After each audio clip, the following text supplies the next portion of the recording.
Hi, I'm Amy Bowe, nutritional therapy practitioner, and I'm going to talk to you today about how to decrease your sugar consumption. Lots of people, when they come to work with me, one of the first things they wonder is if I will ask them to give up sugar. So, why would I even suggest this? So, some reasons why you want to decrease your sugar consumption is because eating too much sugar causes blood sugar dysregulation in your body. Sugar consumption is the root cause of so many diseases. It leads to inflammation. Sugar decreases your immune system function. In one study, they found for healthy adult males with no chronic underlying conditions, their immune system function was decreased for up to 72 hours after eating 36 grams of sugar in a 24-hour period.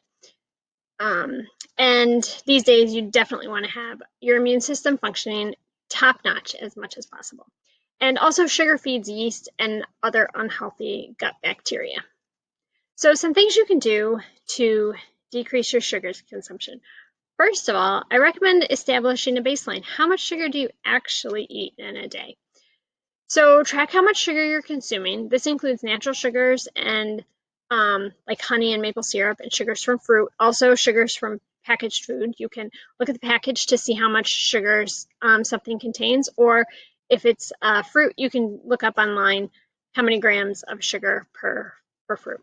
So you can write this down by hand and keep track of it and total it up at the end of the day, or you can use an app or a website like Chronometer or MyFitnessPal. They'll add things right up for you.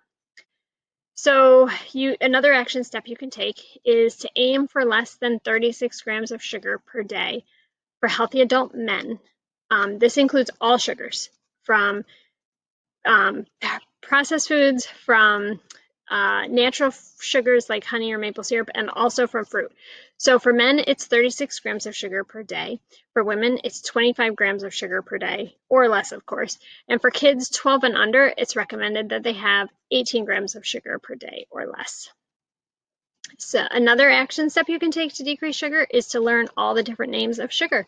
It's pretty tricky. There's over 20 different names for sugar on food labels. So when you look at the food label, you can see, you might see sugar, but you also might see so many different names, and it doesn't look very recognizable to you because it's kind of disguised in there. What else you can do is get rid of the things out of your house that you don't want to eat. If you really do want to cut back on sugar, don't have those things right in front of you. Take them out, give them away, box them up, move them to a higher shelf where it makes it hard for you to get to. And you can make healthier swaps. So, for example, if you are choosing between cookies or fruit, fruit's a much healthier snack. Even though it still has sugar in it, at least there's other nutrients that you're getting. So you can make healthier swaps like that. You can have water instead of juice or soda or other sweetened drinks. You can choose food with honey or maple syrup instead of a processed sugar. And even though it's still sugars, at least there's a minimal amount of nutrients that you can get from the more natural sugars. And then you can decide that you're not going to buy foods with sugar in the store. So you can say, I'm choosing not to purchase these, and the only sweet treats that I will eat are things that I make at home. Because that way you can choose what kind of sugar you put in, or sweetener. So you can choose healthier options, and you can also control the amount of sugar.